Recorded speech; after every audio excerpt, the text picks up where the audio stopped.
नमस्ते सबैजनामा स्वागत छ मेरो तिहार ब्लग पार्ट 2 मा। अनि यो दिन चाहिँ रहेको थियो माला उन्ने दिन, तिहार भन्दा अघिल्लो दिन।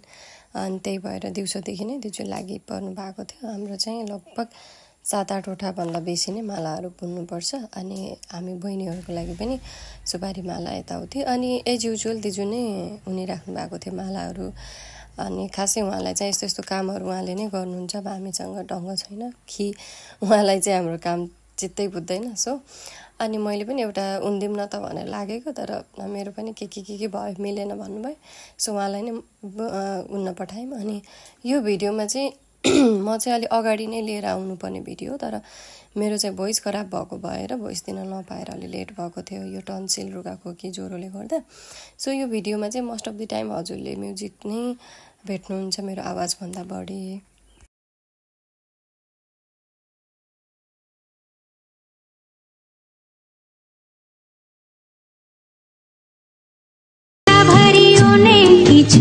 आफ्नो खुशी मैले माला भरि उनेकी छु आफ्नो खुसी मैले जता पनि पुगादा चाहिँ घाम भन्दा पहिले जता पनि पुगादा चाहिँ घाम भन्दा पहिले निधार मलर्काएर सप्तरङ्गी टीको हिँडिरहु सधैँ तिमी शिखरको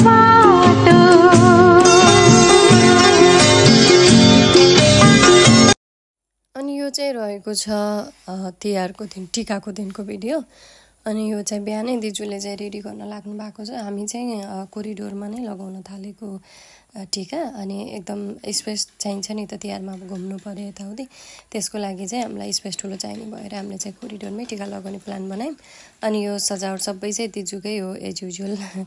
अनि हामी सबै रेडी भइसकेका थियौँ हुन चाहिँ, तर अब यिनी मेन मान्छे चाहिँ रेडी हुन बाँकी थियो। यिनीलाई चाहिँ दौरा सुरा लगाउन थियो, जो यिनलाई फिटिकै मन पर्दैन।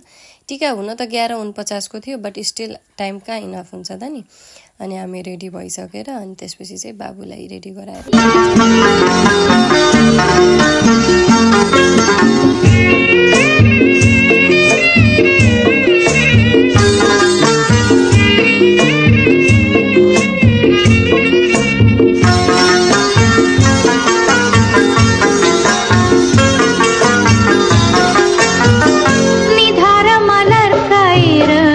सप्तरङ्गी टीको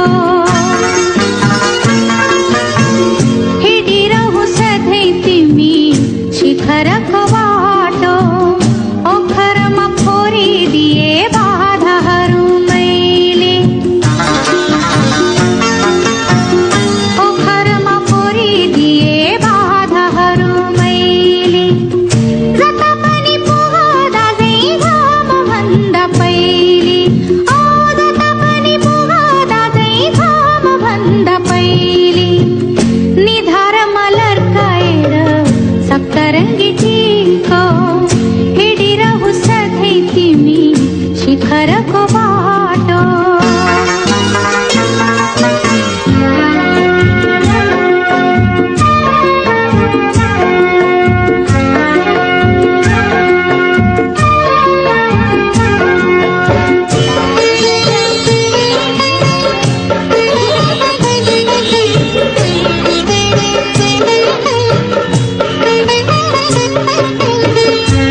सप्तरंग